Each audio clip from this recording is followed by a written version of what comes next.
Le déclic pour venir à Cabourg, c'est le challenge qu'on m'a proposé. Le Grand Hôtel a une histoire qui fait partie de Cabourg.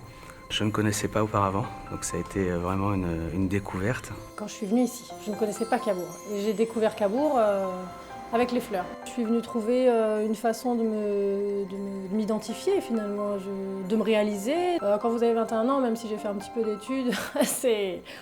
J'ai suivi le fil conducteur, quoi. Je me suis fait prendre en fait par Cabourg tout simplement. Ça faisait 10 ans que je venais à Cabourg, mais comme ça, en week-end ou un petit peu en vacances. En arrivant ici, j'ai voulu un petit peu partager les activités que j'aimais faire. J'ai découvert un autre Cabourg. Tout le monde apporte son savoir, ils se forment des petits groupes, mais en général, on est toutes amies. Le café, le thé, les gâteaux, les bonbons, les chocolats.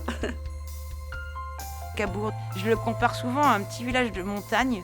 Ici, c'est l'endroit où tous les enfants peuvent se retrouver, qu'ils montent ou qu'ils ne montent pas. Le cheval est bien évidemment roi, mais en dehors de cela, quand ils n'ont plus rien à faire ou quand ils ne savent plus quoi faire, ils se retrouvent tous là entre amis en fin de compte. Il y a même des personnes qui m'ont dit, tout modestement, même s'il n'y avait pas le cours, on viendrait quand même, rien que pour l'ambiance.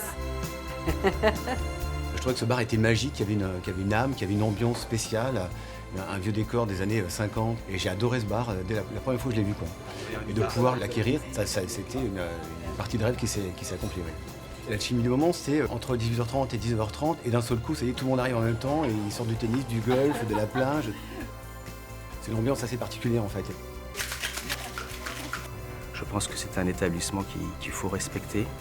Il y a une clientèle exigeante également. Aujourd'hui, chef de cuisine, c'est entre guillemets aussi être chef d'entreprise. J'aime créer, j'aime innover, j'aime surprendre les gens.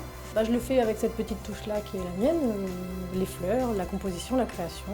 On est parti dans le rythme de la vie, on est tout le temps en train de penser à ce qu'on doit faire pour les autres, pour son travail. Et en fait, à aucun moment on se pose pour s'occuper de soi-même.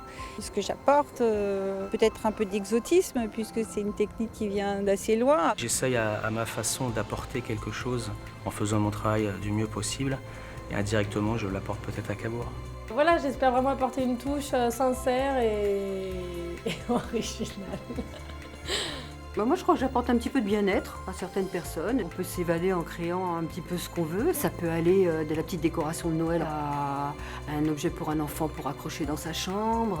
C'est ce qu'on ressent à chaque seconde de notre respiration, de nos pas. Il y a vraiment toutes les possibilités de s'ouvrir à l'art. Quand des artistes demandaient à M. Bruno Cocatrix de passer à l'Olympia à Paris, il leur disait « Ok, vous passez à l'Olympia à Paris, mais à condition que vous veniez à Cabourg. » Que je suis partie, que j'ai vu un peu le monde, je me suis aperçue qu'on est des privilégiés d'habiter ici. On a une vie de luxe avec des moyens beaucoup moins importants que quand on habite à Paris. On était le plus petit Deauville, maintenant on vient à Cabourg parce qu'on aime Cabourg. C'est Cabourg que j'ai choisi, c'est Cabourg que j'aime.